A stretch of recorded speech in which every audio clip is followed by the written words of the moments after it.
Saudara, sudahkah masyarakat kita paham apa saja yang bisa dilakukan untuk terhindar dari virus corona dan sejauh mana kesadaran masyarakat kita untuk menjaga kebersihan kesehatan? Kami akan membahasnya bersama motivator kesehatan Dr. Hendrawan Nadesul yang sudah bergabung bersama kita di Kompas Petang hari ini. Pak Hendrawan, terima kasih sudah hadir.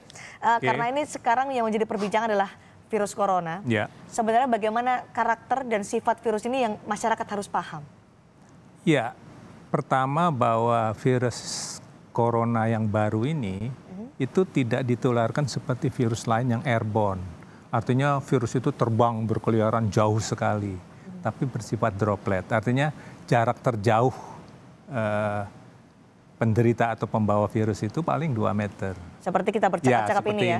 Okay. Dan itu pun kalau dia bersin, batuk, dan bercakap-cakap. Artinya kan ada semburan dari butir-butir ludah atau liur. Nah, droplet ini kalau sampai mengenai saluran nafas dan dia masuk, nah virus itu dengan cara itu. Bahwa kita tahu virus itu bermacam-macam dan cara pintu masuknya pun berbeda-beda. Nah virus ini lewat pernafasan, virus ada yang lewat tertelan dan sebagainya. Nah kalau jarak kita lebih dari 2 meter dan itu bukan sumber penularan, ya tidak tertular. Tidak tertular. Nah, katakanlah sekarang ada 2 kasus. 2 kasus itu jauh sekali dari kita. Dan hanya kalau kasus itu masih ada di antara kita, itu kita potensi tertular. Tapi kalau tidak ada, ya tertular dari mana? Jadi probabilitas orang tertular itu kalau dia berdekatan 2 meter dengan pembawa virus. Dengan pembawa virus? Pembawa virus ada 2 macam. Dia sudah sakit atau dia belum sakit, tapi di dalam tubuhnya sudah ada virus. Nah, kalau dia dalam masa inkubasi, masa tunas begitu, dia sudah punya virus, tapi tidak menunjukkan gejala bahwa dia berpenyakit corona. Tapi dia bisa menularkan. Bisa berpotensi itu. Okay. Itu yang kita takuti. Dan seperti itu pun sudah terscreen, sudah tertapis ketika pemeriksaan suhu badan dan sebagainya. Nah, masalahnya sekarang bagaimana pintu masuk ke Indonesia yang 134 bandara dan pelabuhan ini bisa ketat. Tidak ada yang lolos. Karena tadi disebutkan ada orang yang tidak menunjukkan gejala atau mungkin dalam masa inkubasi virus corona ini bercakap-cakap dengan orang yang mungkin dalam keadaan yang normal, yang kemudian khawatir kalau dirinya bisa terpapar corona, apalagi belum mengetahui orang ini inkubasi atau tidak. Hingga akhirnya menggunakan masker untuk melindungi diri sendiri. Apakah itu tindakan yang betul? Ya, sebetulnya begitu. Masker dipakai sebetulnya ketentuan dari CDC Amerika itu hanya dipakai oleh orang yang sudah positif sakit. Orang yang sudah sakit. Orang sehat sebetulnya tidak, kalau maksudnya pencegahan. Pencegahan bagi orang sehat sebetulnya bukan pakai masker, tapi dia tidak ke tempat-tempat publik. Nah sekarang misalnya di Depok ada 2 kasus. Tempat-tempat publik yang sekitar itu barangkali dan orang kan bisa jauh melebihi Depok, tapi kan itu juga kecil kemungkinan. Ya, jadi probabilitas orang untuk ketemu yang membawa virus sangat kecil. Sangat kecil saat ini. Sangat kecil. Meskipun kita tidak tahu apakah orang-orang yang ada di sekitar kita adalah orang yang dalam masa inkubasi corona atau membawa tadi Anda sebutkan Pak Hendrawan ada di dalam virusnya dalam tubuhnya saat ini. Tidak diketahui meskipun ada pembawa virus corona. Tapi orang itu kan datangnya kan dari luar. Karena di Indonesia tidak ada, dia dapatnya dari luar. Ketika dapat dari luar kan di pintu masuk bandara dan itu kan sudah di screening. Nah sekarang yang 2 ini sudah terlanjur masuk, itu juga di tracing. Mundur ke belakang, dia ketemu siapa, dia masuk rumah sakit mana. Nah, orang-orang ini pun sudah diobservasi, sudah dipantau. Nah sudah dipantau, artinya dilihat 14 hari menunjukkan gejala enggak. Jadi orang-orang ini tidak berkeliaran.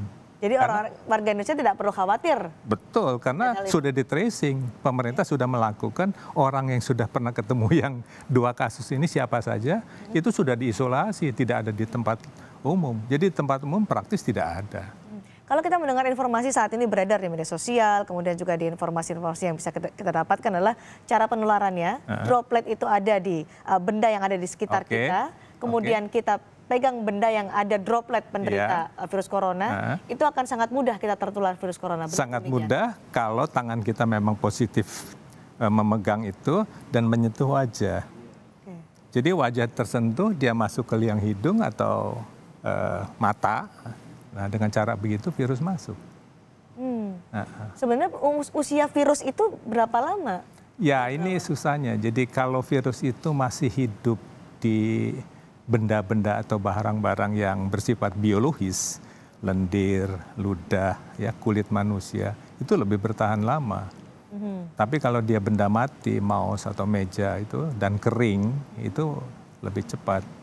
Jadi ada yang bilang 7 hari kalau di tempat biologis, ada yang bilang berapa jam.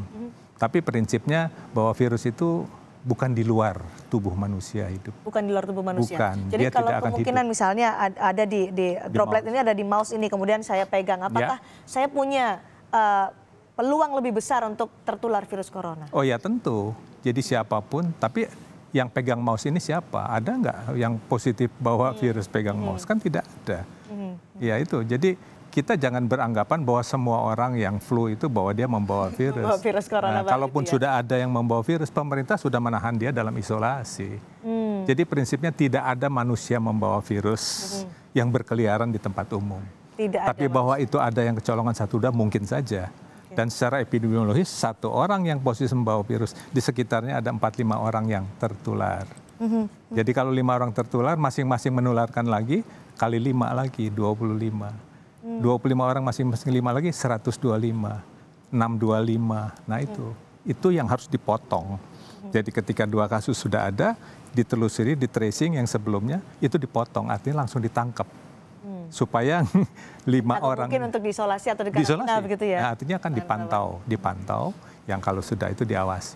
Jadi kalau Pak Andrawan melihat respon pemerintah, sikap pemerintah untuk menangani virus corona setelah ada 2 orang yang dinyatakan positif corona seperti apa? Saya rasa sudah betul prosedurnya. Kan ketentuan WHO-nya sudah standar WHO. Jadi protokolernya seperti itu. Sudah saya rasa tepat sudah. yang dilakukan? Kalau saya dengar laporan berita ya sudah di tracing. Jadi orang asing yang ketemu di bar, di tempat hiburan itu siapa saja, itu semua sudah didata dan dia diisolasi dan dilihat apakah berkembang virusnya. Kalau ternyata tidak ya bebas. Jadi tidak ada alasan. Tidak ada alasan untuk takut bahwa karena ada 2 ini, yang lain ada. Tidak pasti. Karena memang sudah dijamin oleh pemerintah bahwa tindakan epidemiologisnya itu tracing surveillance aktif ya. Jadi artinya melacak orang yang 2 sudah sakit ini ketemu siapa, ngobrol dengan siapa, di mana. Nah itu sudah diamankan oleh pemerintah. Jadi artinya kalau sekarang ini Pak Andrawan bisa menyatakan bahwa kita tidak perlu khawatir karena orang-orang yang membawa virus corona itu sudah ditangani oleh pemerintah, sudah dilacak paling tidak oleh pemerintah. Sudah dilacak dan sudah disimpan, diisolasi. Yang kita takuti kan di tempat umum berkeliaran. Ya. Sampai katanya tetangga-tetangganya pun takut. Tidak mungkin. Dan jaraknya pun harus 2 meter. Toh. Jadi kecil kemungkinan. Tapi untuk mencegah yang kecolongan sampai ada muncul 1-2, kita jangan ke tempat umum. Itu saja. Kalau tidak perlu jangan ke mall, jangan ke stasiun, jangan ke pasar dan sebagainya. Tapi itu pun kemungkinannya kecil sekali. Kemungkinan sangat kecil? Sangat kecil. Selama pintu masuk kita ketat. Dan sekarang sudah ada 77 negara dan semua tamu asing dari 7 negara itu ya sangat ketat harusnya, tidak masuk.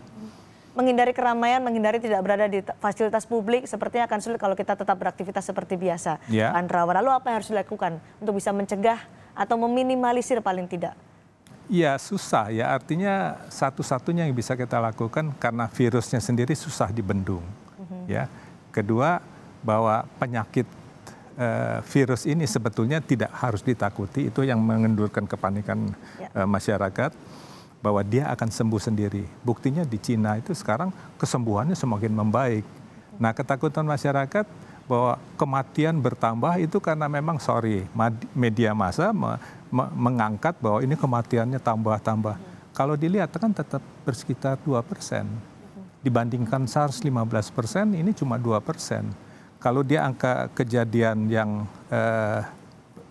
insiden baru bertambah, kematian tentu bertambah. Dari 90.000 ya 2%-nya cuma sekitar 4.000 yang mati.